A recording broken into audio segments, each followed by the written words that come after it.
سارے قانون دنیا کے اعلان نبوت کے بعد، اولادوں کے حقوق کے تعلق سے اعلان نبوت کے بعد، اچھا دنیا قانون پہلے بناتی ہے، عمل تو کبھی اس پر ہوتا بھی نہیں، یا ہوتا بھی ہے تو بہت بعد میں، بہت تاخیر کر دینے کے بعد۔ لیکن یہ میرے نبی کی مبارک سیرت ہے کہ عمل پہلے ہے، قانون بعد میں ہے۔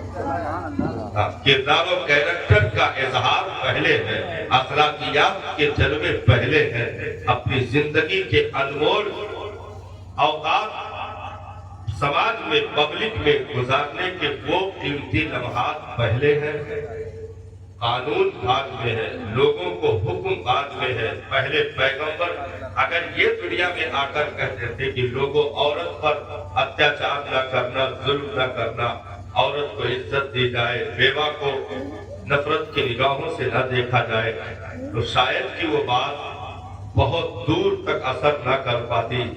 لیکن کیا کریمانہ انداز میرے مصطفیٰ کریم نے اپنایا کہ اپنی 25 سالہ جوانی کی عمر میں مصطفیٰ جان رحمت نے دو شوہروں سے بیوہ خاتون حضرت سیدہ خدیجۃ الکبریٰ رضی اللہ تعالیٰ عنہا، جو کہ اس وقت 40 سال کی عمر میں تھی، پیغمبر نے اعلان نبوت تو بھی بہت بعد میں ہے صاحب، 25 کے بعد 40، 15 سال پہلے عمل مصطفیٰ کا موجود ہے، 15 سال کے بعد لوگوں کو قانون دیا جا رہا ہے۔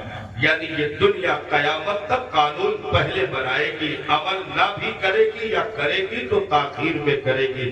لیکن 15 سال پہلے مصطفیٰ جان رحمت نے اس بیوہ خاتون کو محبوبہ کی سیٹ عطا کر کے اور ان کے ہاتھوں میں سہاگن کی چوڑیاں دے کر کے، عزتوں کی چادریں اڑا کر کے، مصطفیٰ جان رحمت نے ارشاد فرمایا، اور دنیا والوں سن لو، تم نے بیوہ کو نفرتوں کی نگاہوں سے دیکھا، بیوہ کو در در ٹھوکریں کھانے پر تم نے مجبور کیا، بیوہ کو تنگ و تاریک کمروں میں تم نے قید و بند کی، مصیبتیں جھیلنے پر مجبور کیا، بیوہ کو تم نے ننگی اونٹ کی پیٹھ پر بٹھا کر کے ننگے سر مکہ کے گلی کوچوں میں تم نے پھرایا، پتھر تم مارتے رہے، گالی پپتیاں تم کستے رہے۔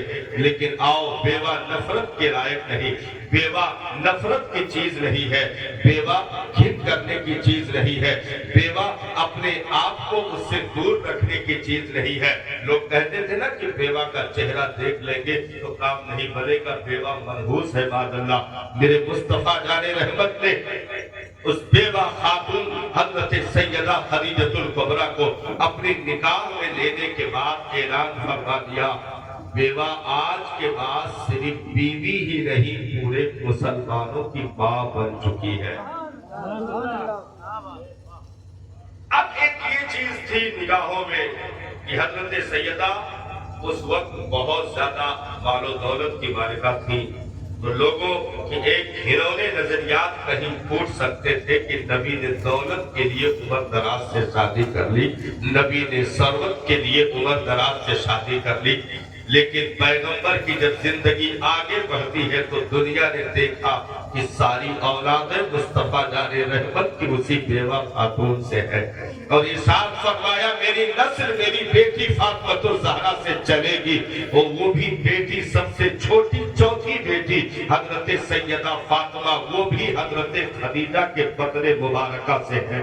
یعنی پیغمبر نے حضرت سیدہ خدیجہ کو محبوبہ کی سیج عطا کر کے دنیا والوں کو بتا دیا کہ عورت پر تم نے جو ظلم کیا، جو اتیاچار کیا، اب نبی کی آمد ہو گئی ہے، وہ ظلم کے دروازے بند کیے جائیں گے۔ اب اس بیوہ کے لیے وہ محبتوں کی سیج لگائی جائے گی، وہ محبتوں کی پنکھڑیاں بچھائی جائیں گی کہ دنیا دیکھتی رہ جائے گی۔ میرے کریم آقا نے پوری زندگی جب تک حضرت سیدہ کا ساتھ رہا، تقریباً 53 سال عمر تک حضرت سیدہ کا ساتھ نبی کا رہا، اور 53 سال عمر مبارک تک میرے آقا نے ایسی محبت فرمائی کہ حضرت سیدہ خدیجۃ الکبریٰ وصال کا وقت قریب تھا، انتقال کے لمحے قریب تھے، اپنی چھوٹی بیٹی حضرت سیدہ فاطمہ الزہرا کو آپ نے بھیجا اور کہا کہ جا کر کے بابا جان سے چادر مانگ لاؤ۔ میری طبیعت بگڑتی جا رہی، لگتا اسی میں مجھے موت آ جائے گی۔ ننھی عمر میں سیدہ ننھے قدموں سے دوڑتی ہوئی سرکار کی بارگاہ میں پہنچی، عرض کی امی جان نے چادر منگائی، ارشاد فرمایا کس لیے چادر منگائی؟ رو پڑی، کہا امی جان کی طبیعت ٹھیک نہیں ہے۔ میرے آقا دوڑے ہوئے کاشانے پر تشریف لائے، دیکھا تو سیدہ کو بخار کی شدت ہے، طبیعت بگڑتی جا رہی ہے۔ میرے آقا نے ارشاد فرمایا خدیجہ تم نے چادر منگوائی؟ حضرت سیدہ نے روتے ہوئے سرکار کے دستے مبارک کو پکڑ کے جھوم لیے، عرض کی میرے آقا میرے موت کے لمحے قریب ہیں، ہو سکتا ہے اسی میں روح نکل جائے۔ میں نے چادر اس لیے مانگی ہے کہ مجھ غریب کے پاس عمل کے نام پر تو کچھ نہ ہو، لیکن کفن کے نام پر اگر چادر اس بدن پہ ڈال دی جائے گی تو میری بھی نجات ہو جائے گی، میری بھی بخشش ہو جائے گی۔ میرے آقا کے آنکھوں میں آنسو آ گئے، ارشاد فرمایا خدیجہ تم نے صرف چادر مانگی، لو اردت جلدی لآتیتک، اگر تم میرے جسم کا چمڑا بھی مانگتی تو وہ بھی اتار کر دینے کے لیے تیار تھا۔ یہ عمل نبی کے زندگی میں پہلے ہے، جو بیوہ کا چہرہ تک دیکھنا گوارا نہ کرتے تھے، مصطفیٰ جان رحمت نے جسم کا چمڑا تک اتارنے کے لیے اعلان کر دیا اور دنیا والوں کو بتا دیا نفرتوں سے کبھی چمن کی آبادی نہیں ہوتی ہے۔ جب محبتوں کی خوشبودار ہوائیں چلتی ہے، نسیم سحری جب گلوں کو جھومنے پر مجبور کرتی ہے، شبنمی قطرے جب گلوں کے چہرے کو دھلتے ہیں، تب ایسے محبتوں میں جب سارے پھول جھومتے ہیں تو ہر ایک کی خوشبو مل کر کے جب ایک ساتھ نکلتی ہے تو وہ پھر مشام جاں کو معطر کرتی ہے، اور کہا جاتا ہے یہ ہے چمن کی خوشبو، یہ نہیں کہا جاتا یہ بیلا کی آ رہی ہے یا صرف گلاب کی خوشبو آ رہی ہے یا صرف چمیلی یاسمین کی خوشبو آ رہی ہے، نانا، بلکہ صرف بیلا سے چمن نہیں بنتے، صرف گلاب سے چمن نہیں بنتے، صرف جوہو چمیلی سے چمن نہیں بنتے۔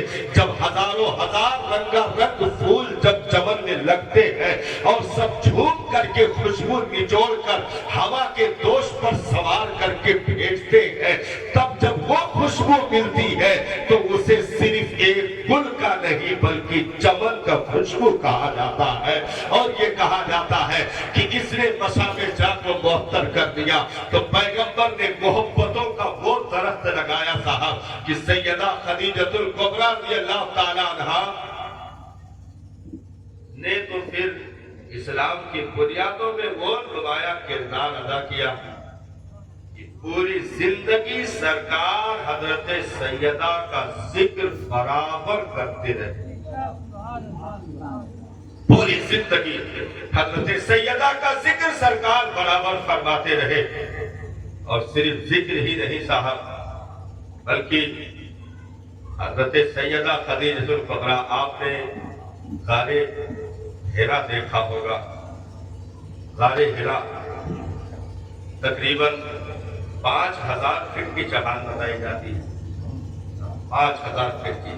آج تو راستے بنا دیے گئے، آج تو پانی کا انتظام ہے، لیکن وہ دور 1400 سال پہلے کا، جب نوکیلے پتھر پڑے ہوئے تھے، جنگلات تھے، جنگلی جانوروں کا شور تھا۔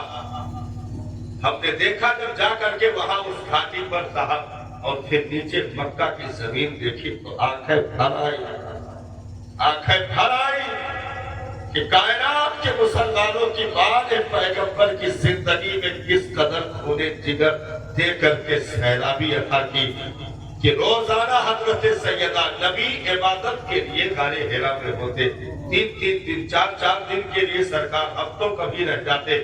حضرت سیدہ خدیجہ نیچے مکہ اپنی ٹوٹی جھوپڑی میں بیٹھ کر کے روٹی اپنے مبارک ہاتھوں سے تیار فرماتی، بکری کا دودھ چھاگل میں بھرتی، مشکیدے میں پانی لیتی، کندھے پر مشکیدہ لٹکاتی اور کھانے کی گٹھری اور دیگر سامان سر پر رکھ کر مکہ کی ان پتھریلی گلیوں سے صاحب ان جنگلات سے ہوتے ہوئے پیدل پورے غار ہرا کی چڑھائی چڑھتی تھی اور جا کر کے گھر کے دروازے پر گٹھری رکھ کر کے بیٹھ جاتی. میرے سرکار قریب آتے اپنے سر انور کو سیدہ کے گود میں رکھ کر میرے آقا آرام فرماتے. بہت دیر تک صاحب یہ ایک میاں بیوی کی باتیں نہیں بلکہ میرا وجدان بولتا ہے کہ ہیرا کی چوکھٹ پر کائنات کے تقدیر کی باتیں ہو رہی تھی اور پیغمبر مسکرا کر کے جواب دیتے.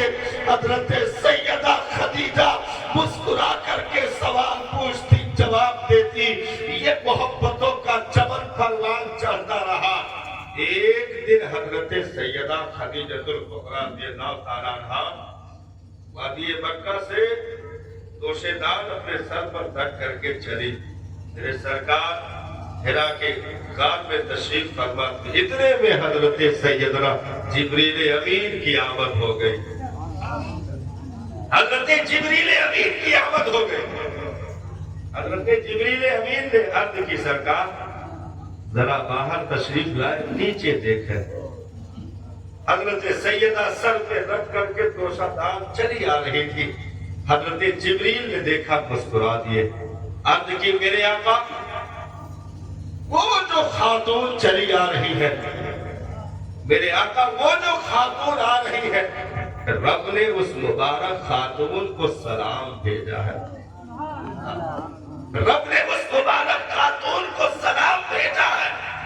تو اگر ایک بیوہ جسے دنیا نفرتوں کے نظر کر چکی تھی اس بیوہ کو رب کا سلام تک آ جائے اس مقام پر کسی نے پہنچایا ہے تو وہ مصطفیٰ جان رحمت کی مقدس ذات ہے.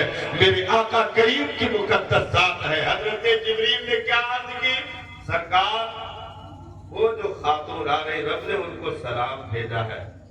میرے آقا جب رب کا سلام پیش کرے وہ جبریل کی طرف سے بھی سلام پیش کر دیں.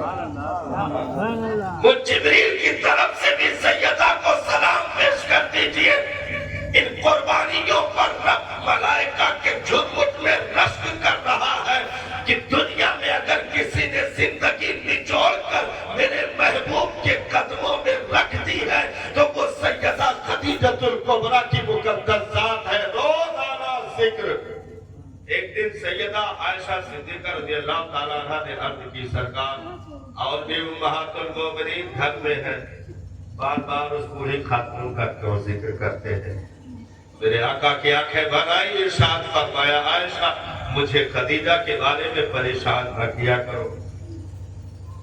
خدیجہ اس ذات کا نام ہے. جب تیری قوم نے مجھے گھر سے نکالا تھا تو مدد کا ہاتھ کسی اور نے نہیں سیدہ خدیجہ نے بڑھایا تھا. اپنی پوری دولت دے دی دین کے راستے میں. اپنا غلام تک نبی کے حوالے کر دیا. سب کچھ دے کر کے عرض کی میرے آقا آپ مل گئے اب کائنات مل گئی. تجھ کو تجھی سے مانگ لی کائنات. مجھ سا کوئی گدھا نہیں تجھ سا کوئی سخی نہیں. مجھے کائنات مل گئی. میرے آقا صلی اللہ علیہ وسلم نے وہی سیدہ خدیجہ الکبریٰ کی مقدس ذات ہے. مثال کا عین لمحہ قریب سے قریب تر ہے. ننھی سیدہ قریب میں کھڑی ہے حضرت فاطمہ الزہرا رضی اللہ تعالیٰ عنہ. حضرت سیدہ نے ننھی سیدہ کا ہاتھ نبی کے ہاتھوں میں پکڑایا اور روتے ہوئے عرضی لگائی میرے آقا میری بیٹی کو ماں کی جدائی کا خیال تک نہ آنے دینا. آج کے بعد آپ کو ماں کا بھی رول ادا کرنا ہے اور باپ کا بھی رول ادا کرنا ہے. پوچھو ان باپ سے جن کے بچپن کی عمر میں 4 بچے موجود ہو اور ماں رخصت ہو گئی ہو تو اس باپ کا ایک ایسا سایہ ہوتا ہے صاحب کہ اولادیں کہیں سے بھی ستائی جائیں یا مصیبتوں کے جھونکے آئیں آ کر کے باپ کے شفقتوں کی انگلیاں پکڑ کر سکون محسوس تو کر لیتی ہیں لیکن ماں کے آنچلوں کے جھکنے کا درد باقی رہتا ہے. کاش کی ماں ہوتی تو کسان دنیا میں ہوئے ہیں ہوتے رہیں گے، اور عہدوں پر پہنچنے والے پہنچتے رہیں گے، لیکن کوئی ماں کے درجے کو نہیں پہنچ سکتا ہے۔ دنیا راحتوں کے سامان لاکھ فراہم کر سکتی ہے، لیکن کوئی ماں نہیں بن سکتا صاحب۔ کوئی چیز ماں کے رتبے پر آ نہیں سکتی ہے، کیونکہ رب نے اس خاتون کو وہ مرتبہ عطا فرمایا ہے۔ جس بری خاتون کا انتقال ہوا، جن کے ایصال ثواب کی ایک محفل ہے، میں نے حاجی صاحب سے عمر معلوم کی تو آپ نے بتایا کہ 50-55 سال۔ میں سمجھ گیا، میں نے پوری کہانی سمجھ، 50-55 یہ گنتی صاحب یہ کہنے کے لیے کافی ہے کہ اس نے اپنا تن من دھن نچوڑ کر اپنے خاندان کو وقف کر دیا۔ کوئی عورت اپنی جوانی نچوڑ کر کے بڑھاپا اگر خرید لیتی ہے اور اپنے سامنے اولادوں کو جوانی بانٹ دیتی ہے، اپنے جگر کا خون بشکل دودھ نچوڑ کر کے ان کے رگوں میں اگر اتار کر جوانی کی دہلیز تک پہنچنے میں کامیابی دیتی ہے تو اسے ماں کہتے ہیں۔ اس گرمی قدموں میں نہ جانے کتنے چپل پرانے ہو گئے صاحب، نہ جانے کتنے جوڑے ان بدن پہ آ کر کے پھٹ کر ختم ہو گئے۔ چلتے چلتے ایک عورت صاحب آج سے نہیں چل رہی تھی، 55 سال 60 سال کی عمر تک صاحب وہ چلتی رہی۔ کب اسے سکون ملا صاحب؟ کب راحتیں ملی؟ کب سکون ملا؟ اگر چند لمحوں میں اولادیں انکار کر جائیں تو ان سے بڑا بدبخت کوئی نہیں۔ چند لمحوں میں اگر اولادیں بھول جائیں تو ان سے بڑا بدبخت کوئی نہیں۔ اسی لیے نبی نے ارشاد فرمایا، جہنمی ہے وہ شخص جس نے ماں باپ کو پالیا لیکن انہیں راضی نہ کر سکا، انہیں خوش نہ رکھ سکا۔ بہت چلی ہے وہ خاتون صاحب، چلتے چلتے نہ جانے کتنے تھکن آئے، بیٹھ گئی، اٹھ کر پھر چلنے لگی۔ ماں کے آغوش میں جب اس خاتون نے جنم دیا تھا، ماں نے پرورش دی، اس کے نگاہوں کا سکون بنی، باپ نے انگلیاں پکڑائی، باپ کے دل کا قرار بنی۔ ایک آنگن میں ایک ننھی چڑیا کی پرورش ہوتی رہی اور گھونسلوں کے دانے اٹھا اٹھا کر کے اسے پروان چڑھایا گیا۔ کپڑوں کی لمبائی سے اپنے وجود کا عمر چھپاتی رہی صاحب، کپڑوں کی لمبائی سے اپنے وجود کا عمر چھپاتی رہی۔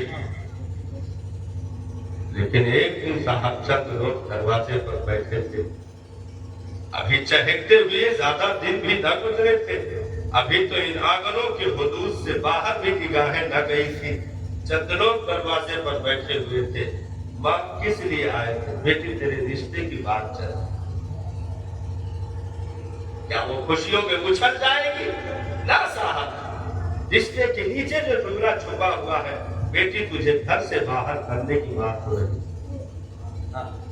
رشتے کے نیچے جو جملہ چھپا ہوا ہے وہ یہی ہے کہ باپ سے جدا ہونے کی بات ہو رہی تھی، ماں سے جدا ہونے کی بات ہو رہی تھی، اس آنگن کو چھوڑنے کی بات ہو رہی تھی۔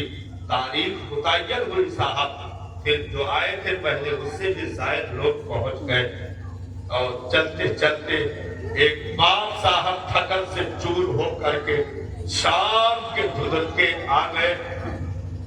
سارے لوگ کھا پی کر فارغ ہو گئے، سب اپنے اپنے گھر جا رہے۔ وداعی کی گاڑی دروازے پر آ کر کے لگتی ہے۔ باپ جو کئی دنوں سے دوڑ رہا تھا، جس کی چائے بھی ٹائم پہ نہ رہی، جس نے بھوک کی بھی پرواہ نہ کی، اس لیے دوڑتا رہا صرف لنگی بننے میں کہ کہیں عزتوں میں کوئی آج نہ آ جائے، کوئی فرق نہ آنے پائے۔ اگر چند منٹ میں باراتی آ کر کے عزتیں لوٹ لے تو ان سے بڑا جانور کوئی نہیں ہے صاحب، کیونکہ ایک بیٹی کے دسترخوان پر صرف کھانے نہیں، باپ کی قربانی رکھی ہوتی ہے، باقی دعاؤں کا فن رکھا ہوتا ہے۔ اس لیے کبھی اسے ٹھکرانے کی کوشش نہ کرنا، کھانے تو تمہیں دنیا میں بہت مل جائیں گے، لیکن زبانوں سے نکلے ہوئے تیر سے جملے صاحب جنہوں نے دلوں کو پھاڑ دیا ہوگا اس کی دوا کبھی نہیں مل سکتی ہے، اس کی دوا کبھی نہیں مل سکتی ہے۔ ایک باپ تھکن سے چور ہو کر شام کے دھند کے چھائے ہوئے ہیں، سب لوگ رخصت ہو گئے، ایک ٹوٹی چارپائی بغل میں پڑی تھی، باپ آ کر سر جھکا کر بیٹھ گیا کہ اب سب فارغ ہو گئے، بچوں سے کہا دیکھ لو، گیٹ والے کو دیکھ لو، کرسی والے دیکھ لو، سب باتیں ہو رہی ہیں۔ ودائی کی گاڑی دروازے پر کھڑی ہے، اتنے میں کوئی وزن کندھے پر محسوس ہوا، اتنے میں کوئی وزن کندھے پر محسوس ہوا،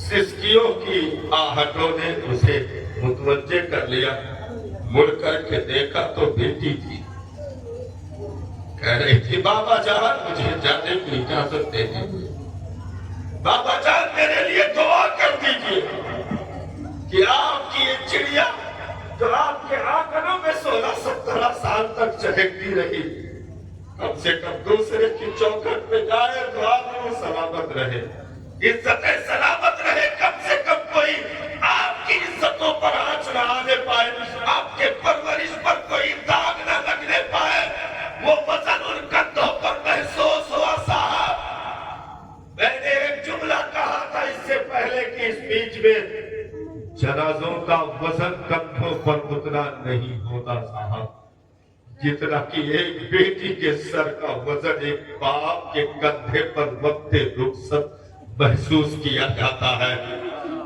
ایک باپ نے اپنی بیٹی کی پیشانی چوم لی اور روتے ہوئے، میں نے تو صاحب بے ہوش ہوتے ہوئے بھی لوگوں کو دیکھا ہے، ایسے لمحات نے بے ہوش ہوتے ہوئے بھی دیکھا ہے۔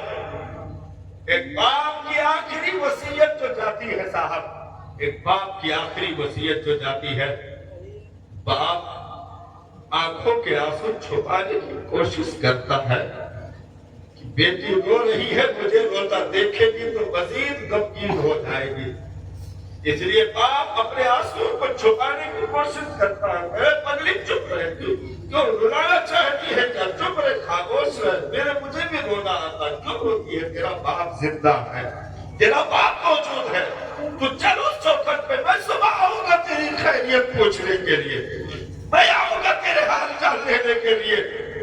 باپ اپنے آنسو کو چھپانے کی کوشش کرتا ہے، لیکن بڑھاپے کے اس عالم میں پہنچنے کے بعد صاحب سب ٹوٹ جاتے ہیں، سارے صبر کے بندھن ٹوٹ جاتے ہیں، اور باپ کے کانپتے ہونٹوں کے ساتھ ایک وصیت کا جملہ نکلتا ہے، یہ ہوتا ہے میری بیٹی ڈولی جا رہی ہے میری چوکھٹ سے، میری چوکھٹ سے ڈولی جا رہی ہے، اتنا لاج رکھ لینا کہ اس چوکھٹ سے اگر کچھ نکلے تو تیرا جنازہ ہو، باقی قدم اس چوکھٹ سے باہر نہ نکالنا۔ میری پرورش کا واسطہ، تیرے ماں کے لاڈ و پیار کا واسطہ، میری بیٹی میری عزت پر کوئی آنچ نہ آنے پائے۔ اور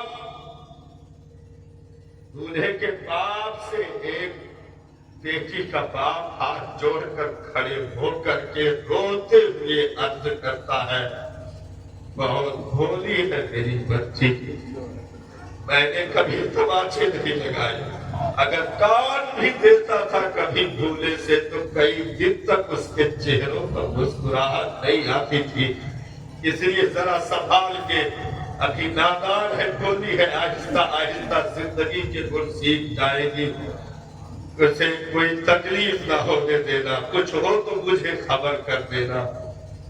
لیکن اسی چوکھٹ سے دوسرے دن فون آئے بیٹی کا کہ بابا جان مجھے بالوں سے پکڑ کر گھسیٹ دیا ہے، میرے چہرے پر تماچے مارے گئے، رشتہ داروں نے تانا دیا کہ دہیج کی گنتی کم تھی، رشتہ داروں نے تانا دیا کہ تیرے یہاں کھانے پینے کا صحیح انتظام نہ ہو پایا، تیرے فقیر باپ نے کیا کیا۔ تو صاحب ایک باپ جیتے جی مر جائے گا، میں نے کہا جس نے 17 سالہ زندگی کا نچوڑ تیرے حوالے کر دیا، اس سے بھی قیمتی دہیج تو ڈھونڈ رہا، اس سے بھی قیمتی دہیج کی تلاش جاری ہے۔ میں نے کہا غیرتوں کو آواز دو، کہا مر گئی غیرت ہے۔ پیغمبر نے اپنی بیٹی کو رخصت کیا، کائنات کی عورتوں کی سردار ہے وہ بیٹی سردار۔ اگر نبی چاہتے تو ہیرے جواہرات اتنے دے دیتے کہ علی پوری زندگی اسے دھو نہیں سکتے تھے، لیکن اس کے بعد بھی مٹی پر نگاہ کیوں ہے؟ کیونکہ پیغمبر کو اپنی امت کے قریب بیٹیوں کا خیال ہے کہ اگر آج فاطمہ کو ہیرے جواہرات دیے گئے تو کل کو بیٹی ہیرے جواہرات نہ پائے گی تو مایوس ہو جائے گی۔ اس لیے مٹی سے زندگی کی ابتدا کر دو تاکہ کوئی بیٹی ٹوٹی چٹائی بھی باپ کی چوکھٹ سے لے جائے تو پیغمبر کی سنت سمجھ کر فخر محسوس کرے، کبھی وہ احساس کمتری کا شکار نہ ہو۔ تو میرے آقا نے اپنی بیٹی کو رخصت کیا، اور صرف یہی نہیں صاحب، ایک بیٹی رخصتی کے لمحے میں، ایک بیٹی رخصتی کے لمحے میں صاحب اسے کیا دیکھنا ہے؟ دنیا کی دولتوں کے اوپر نگاہ نہیں جاتی، ماں کے آنچلوں میں کچھ دیر اور چھپنا چاہتی ہے، کیونکہ یہ آخری جدائی کے صدمے ہیں۔ ماں کے آنچلوں میں کچھ دیر اور ممتا کی خوشبوؤں سے اپنے وجود کو مہکانا چاہ رہی ہے، لیکن ماں کے آنچلوں میں چھپنے کے بعد ماں بھی کہتے میری بیٹی بس اب بیٹھ جا، اب وقت رخصت ہے۔ سیدہ آج دلہن کے جوڑے میں پیغمبر کے سامنے کھڑی ہے، اس بھری بھیڑ میں صحابہ کی جہاں خواتین ہے، جہاں لوگ حاضر ہیں، اس بھری بھیڑ میں کیا سیدہ نے اپنی ماں کو تلاش نہ کیا ہوگا؟ لیکن آج اس بھری بھیڑ میں ماں کا آنچل نہیں جو آخری بات چھپ کر کے اپنے آپ کو تسلی دے لے، ماں نہیں ہے صاحب، باپ کی طرف دبدبائی آنکھوں سے دیکھی، میرے پیغمبر نے سیدہ کی پیشانی چوم لی، رو پڑے، ارشاد فرمایا میری بیٹی فکر نہ کرنا، کائنات میں جو سب سے بہتر تھا میں نے اسے تیرے شوہر کی شکل میں چنا، اور اس چناؤ میں صرف میں نہیں ہوں، مجھ سے پہلے میرا رب ہے جس نے علی کا انتخاب کیا ہے، ہاں جس نے علی کا انتخاب کیا ہے۔ سیدہ ظاہرہ طیبہ طاہرہ جان احمد کی راحت پہ لاکھوں سلام۔ اعلیٰ حضرت نے اس کی ترجمانی کی ہے، جس کا آنچل دیکھا مہو مہر نے، اس ردائے نزاہت پہ لاکھوں سلام، لاکھوں سلام۔ سیدہ ظاہرہ طیبہ طاہرہ، ہر جان احمد کی راحت پہ لاکھوں سلام، لاکھوں سلام۔